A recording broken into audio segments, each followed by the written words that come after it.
जय हिंद दोस्तों, स्वागत है आप सभी का आज के सेशन में। आज के सेशन में दोस्तों अपन मूल अधिकार दूसरा यानी स्वतंत्रता का अधिकार और आर्टिकल 19 से 22। आर्टिकल कितना 19 से 22। इसके पहले सेशन में अपन ने समझा था समानता का अधिकार। क्या देखा था? समानता का अधिकार या समता का अधिकार जो आर्टिकल 14 से 18 के बीच था। आपने और अब अच्छी तरह से इसको समझा होगा। तो आज के सेशन में दोस्तों अपन 19 से 22 तक के जो आर्टिकल हैं यानी जो अनुच्छेद हैं इनको समझते हैं। लेकिन इसमें दोस्तों 19 में बहुत सारे प्रावधान हैं, उनके बहुत सारा यूज है आर्टिकल 19 का।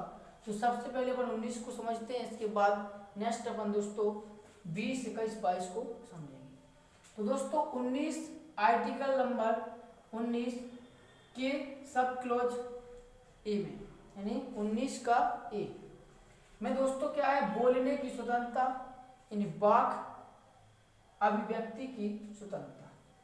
दोस्तों जो अपन नेताजी से और घर में बड़े बूढ़े बुजुर्ग से वहाँ तो जैसे अपन पूछ लेते हैं, इसके बाद कहीं सभागृह में, स्कूल में और कॉलेज में, ठीक है ना, डॉक्टर से, पुलिस वालों से, दरोगा साहब से, कलेक्टर से, इन सब से जो अपन क्वेश्चन कर लेते हैं उन्हें आंसर देना पड़ता है।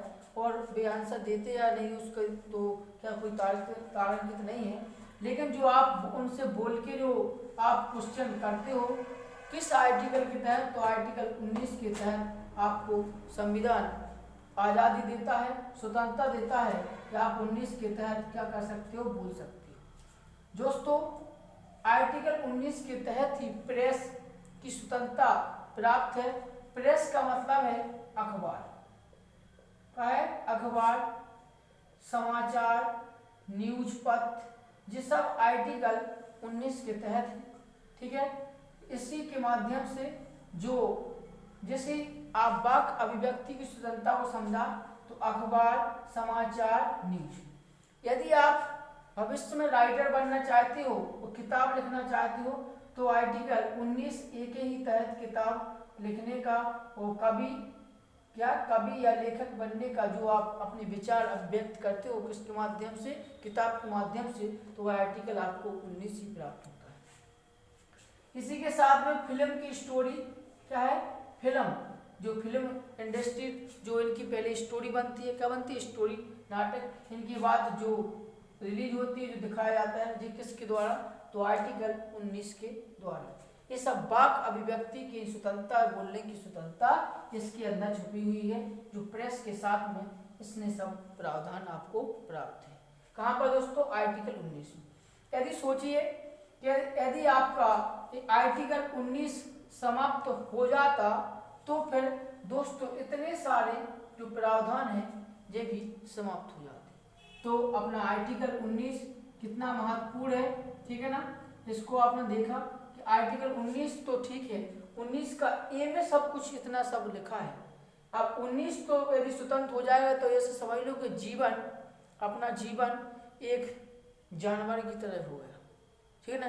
क्योंकि जानवरों को फिलहाल में बहुत स्वतंत्रता है अपने ही साथ में, लेकिन जिस प्रकार से चींटी है ना, चींटी, तो चींटी को कोई स्वतंत्रता नहीं होती है, जहां चाहे पकड़ के फंसक मरोड़ दिया। उसी प्रकार से व्यक्ति के पास भी होता है यदि आर्टिकल 19 नहीं होता। अब अपन समझते हैं आर्टिकल 19 का सब क्लोज बी। बी में लिखा है सभा। क्या है? सभा। जो आप गली मोहल्ले में, चौराहे पर और गांव मोहल्ले में और शहरों में संघ जो अब क्या कहते हैं? सभा कहते हैं, बैठ के क्या कहते हैं? सभा। ये सभा आर्टिकल 19 के तहत ही सभा और सम्मेलन, सभा सम्मेलन जहां पर लोग बाग एकत्रित होते हैं, तो आपको आर्टिकल 19 बी के तहत है। इसी में दोस्तों ये आर्टिकल 19 बी आपको तब तक प्राप्त है जब तक आप सभा में शांति पूर्ण ढंग से क्या कर रहे हो? सभा कर रहे हो। यदि आप यहाँ पर कोई यदि आप यहाँ पर कोई विस्फोटक चीज या हथियार, क्या है, हथियार, बंदूक, गोला जैसी, बारूद जैसी चीजों के साथ यानी वस्तुओं के साथ आप सभा करते हो तो आपका यह आर्टिकल 19B का प्रावधान समाप्त होते हुए आप अपराध की श्रेणी में आ जाते हो।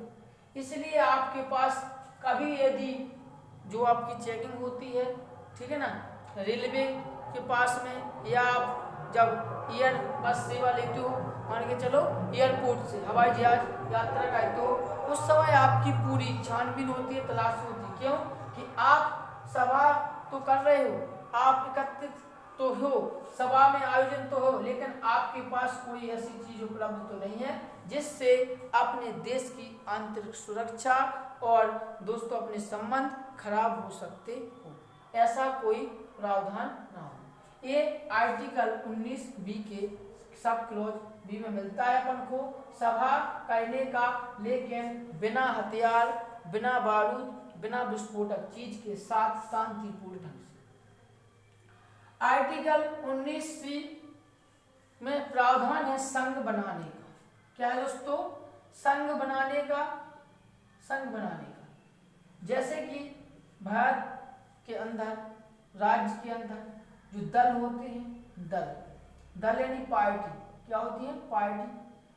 पार्टियों में जो चुनाव होते हैं, क्या पार्टियों के द्वारा का चुनाव, मुखिया, जो इनके संघ बनते हैं सभाओं के माध्यम से, पंचायत के माध्यम से। ये संघ बनाने की स्वतंत्रता अपन को आर्टिकल 19 के 3 या C के द्वारा प्राप्त है, संघ बनाने की स्वतंत्रता। जैसे कि महिला आयोग संघ है, छात्र यूनियन, छात्र संगठन, क्या होता है? छात्र संगठन। जैसे कि धर्म के आधार पर संगठन होते हैं, तो हिंदू संगठन, मुस्लिम संगठन, ठीक है ना, जिनके माध्यम से इनमें संगठनों में क्या होता है? पूजा पाठ के लिए हैं, या फिर 9 देवी के समय जैसे त्योहार आते हैं, इस समय में चंदा इकट्ठित करते हैं, तो एक संघ बना के जो आप आयोजन करते हो, जिस सब आर्टिकल 19C के तहत आपको एक प्रावधान प्राप्त है। नेक्स्ट अपना है आर्टिकल 19D में। दोस्तों जो इनके विश्लेषण के साथ में आपको बताया जा रहा है, तो आपको ये ऑब्जेक्ट में देखने को मिल जाते हैं। जैसे आपने बुकों में तो देखा कि बोलने की स्वतंत्रता। अब जैसे क्वेश्चन आया कि आर्टिकल 19A किससे संबंधित है, वहां पर बोलने की स्वतंत्रता नहीं है। वहां पर जैसे कि और ऑप्शन दिए, फिल्म, संगठन, संघ, निवास, ठीक है ना, या फिर किताब, तो आप उसमें क्या लगाओगे?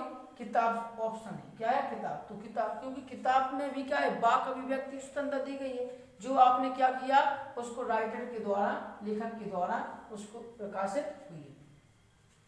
उसी प्रकार आर्टिकल 19D है, वह दोस्तों आवागमन की स्वतंत्रता। आवागमन का मतलब देश के किसी भी स्थान पर देश के किसी भी स्थान पर आना जाना, घूमना फिरना, ये सब क्या है दोस्तों? स्वतंत्रता है अपने देश के अंदर। पहले दोस्तों इसमें जम्मू कश्मीर निवासी तो देश के अंदर किसी भी स्थान पर आना जाना क्या है दोस्तों? आपके आर्टिकल 19D के तहत क्या है? स्वतंत्रता है, आवागमन की स्वतंत्रता, जो आर्टिकल 19 के द्वारा प्राप्त है। जैसे कि आप नेक्स्ट है आर्टिकल 19 का ई, निवास। जो आप पूरे देश में कहीं भी किसी भी जगह पर जो निवास स्थान बना के रहते हैं, निवास स्थान बना के जो रहते हैं, अपना जीवन यापन करते हैं, ये सब क्या है दोस्तों? आर्टिकल 19 के तहत आपको स्वतंत्रता है। कि पहले इसमें दोस्तों आर्टिकल 19E में जम्मू कश्मीर अपवाद था। क्या था? अपवाद था। लेकिन जब से जम्मू कश्मीर से 370 के जो प्रावधान थे, इसी प्रकार जिस प्रकार से 19 के अंदर सब क्लोज है ना, बहुत सारे। इसी प्रकार से 370 के अंदर जो अन्य अनुच्छेद थे जिसमें वहां पर लोग बागों को, व्यक्तियों को रहने की स्वतंत्रता नहीं थी। घूमने की तो थी, घूम तो सकते थे, लेकिन वहां पर संपत्ति नहीं खरीद सकते थे और ना ही अपन वहां पर निवास कर सकते थे। इसलिए अब बात था, लेकिन अब दोस्तों ये अपवाद समाप्त हुआ। अब आप देश के किसी भी क्षेत्र में आवागमन के साथ साथ निवास स्थान भी प्राप्त कर सकते हो। लेकिन दोस्तों इसमें जनजातीय क्षेत्र, कौन सा? जनजातीय क्षेत्र भी दोस्तों आज के समय में अपवाद है, क्योंकि आपने कहा हमें निवास स्थान, हम स्वतंत्रता है आर्टिकल 19E के तहत कहीं भी रहें, किसी भी जगह रहें, कैसे भी रहें। लेकिन जनजातीय क्षेत्र में का जो कल्चर है पहले से भी रह रहेंगे, ठीक है ना। भारत में बहुत सारी जनजातियां हैं, इन जनजातियों के क्षेत्र में आप रहने की स्वतंत्रता प्राप्त करते हो, लेकिन इनके कल्चर, इनकी संस्कृति से मैच नहीं करता है, तो यहाँ से क्या हो जाएगा, ये आपके लिए अपवाद है। नेक्स्ट है कि जो आर्टिकल 19F है, क्या है 19F दोस्तों, आर्टिकल 19F में संपत्ति का अधिकार था। क्या था? संपत्ति का अधिकार, लेकिन संपत्ति रखने का अधिकार मन चाहे। लेकिन आर्टिकल 19 जो F है उसकी समाप्ति हुई। क्या हुई? समाप्ति, खत्म कर दिया गया। इसको कब कर दिया गया? तो 44वें संविधान संशोधन के द्वारा और 1978 में। अब दोस्तों इसका दोस्तों अपवाद नहीं दोस्तों, अब इसकी समाप्ति हुई। कहाँ उससे हुई? स्वतंत्रता के अधिकार से। स्वतंत्रता के अधिकार से कौन सा अधिकार चला गया? तो F। किसका F था? तो 19 में F था, जो संपत्ति का अधिकार समाप्त हुआ है। नेक्स्ट दोस्तों आर्टिकल 19 का जीव, जिसमें है जीविका व्यापार की स्वतंत्रता। जीविका व्यापार की स्वतंत्रता में इसमें क्या कहा गया है? तो इसमें कहा गया है कि आप देश के नागरिक हो, किसके? भारत के भी नागरिक हो। क्या है? नागरिक। तो आपका मन, आप देश के अंदर किस प्रकार से जीविका यापन करना चाहते हो, जैसे कि कोई समाज से संबंध नहीं, किसी भी समाज के द्वारा कोई भी व्यापार किया जा सकता है। जैसे कि आपको कटिंग करना अच्छा लगता है, कटिंग करना सीखिए। आपको मजदूरी करना अच्छा लगता है, मजदूरी कीजिए। आपको नौकरी करना अच्छा लगता है, नौकरी कीजिए। आपको कलेक्टर बनना अच्छा लग रहा है, कलेक्टर की नौकरी कीजिए। आपको यदि रोजगार के संबंधित में जूता बनाना आ रहा है तो जूता बनाइए। आपको बढ़ई का काम आ रहा है तो बढ़ई का काम करिए। माने आप किसी भी क्षेत्र में अपना जीविका चला सकते हो, लेकिन वो क्या नहीं हो जित अपराध की श्रेणी। जैसे मान के चलो कोई व्यक्ति कहे कि हमें तो अपनी जीविका चलाना है दारू बेच के, ठीक है ना, दारू बेच के चलाना है, तो भाई साहब दारू क्या है? अपराध की श्रेणी में है।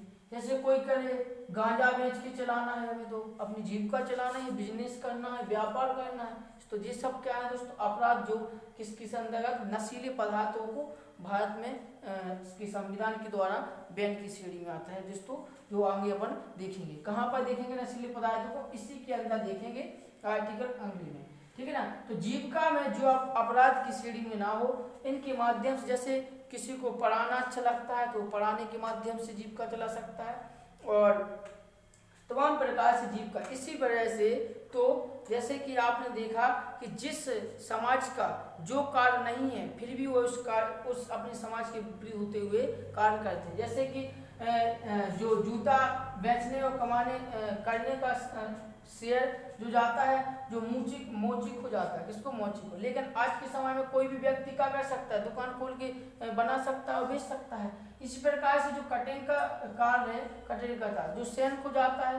जबकि आज के समय में जो अन्य श्रेणी के लोग हैं, जो अन्य समाज के लोग, वे भी कटिंग कर रहे हैं अच्छी तरह से, बड़े बड़े शहरों में बढ़िया तरह से बिजनेस कर रहे हैं, ठीक है ना। तो ये जीविका आपको संविधान के द्वारा आर्टिकल 19 में प्रावधान। जय दोस्तों, नेक्स्ट आर्टिकल को अपन नेक्स्ट सेशन में समझेंगे।